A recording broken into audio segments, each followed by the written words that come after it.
中九龍幹線係一條雙程3線分隔車道設計嘅快速公路，總長度4.7公里，貫通九龍中部。西面連接西九龍嘅油麻地交匯處，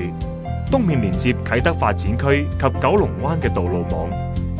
其中3.9公里長為行車隧道，主要喺深入地底嘅堅固岩層建造。現時來往九龍東西嘅主要道路包括龍翔道、界限街、太子道西、亞皆老街、窩打老道、加士居道行車天橋以及漆咸道北等嘅交通負荷已經飽和，經常出現交通擠塞情況。長長嘅車龍令呢啲主要道路唔可以容納支路轉出嘅車輛，擠塞情況往往蔓延至周邊地區。中九龍幹線將提供一條快速替代道路，令車輛繞過現時擠塞嘅路段，大大節省行車時間。例如，預計喺2021年早上繁忙時間使用中九龍幹線來往九龍灣與西九龍嘅行車時間，只需約5分鐘，同冇中九龍幹線嘅情況比較，節省約25至30分鐘。由於幹線同時具有分流作用，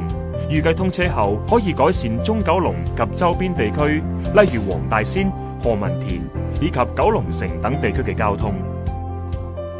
幹線將會同規劃中嘅 T2 主幹路以及將軍澳藍田隧道組成6號幹線，直接聯繫西九龍同將軍澳。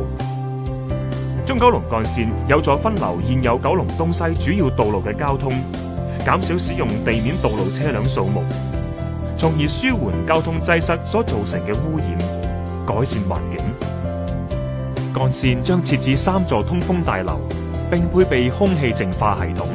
以移除隧道排出空氣中多達80%嘅懸浮粒子及二氧化氮，進一步提升環保效益。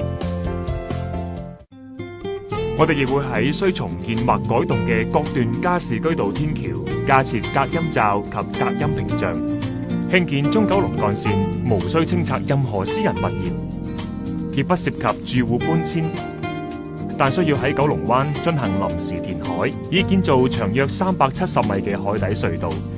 而列作2級歷史建築物嘅油麻地警署亦可以保留。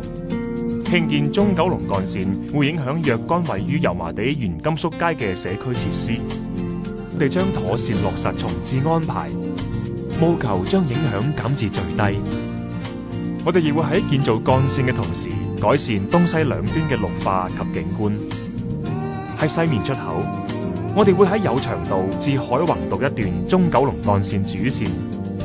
建造園景平台，並進行綠化。為配合隧道工程，現有嘅九龍城碼頭公共運輸交匯處將會臨時搬遷，並喺工程完成後於原址重置。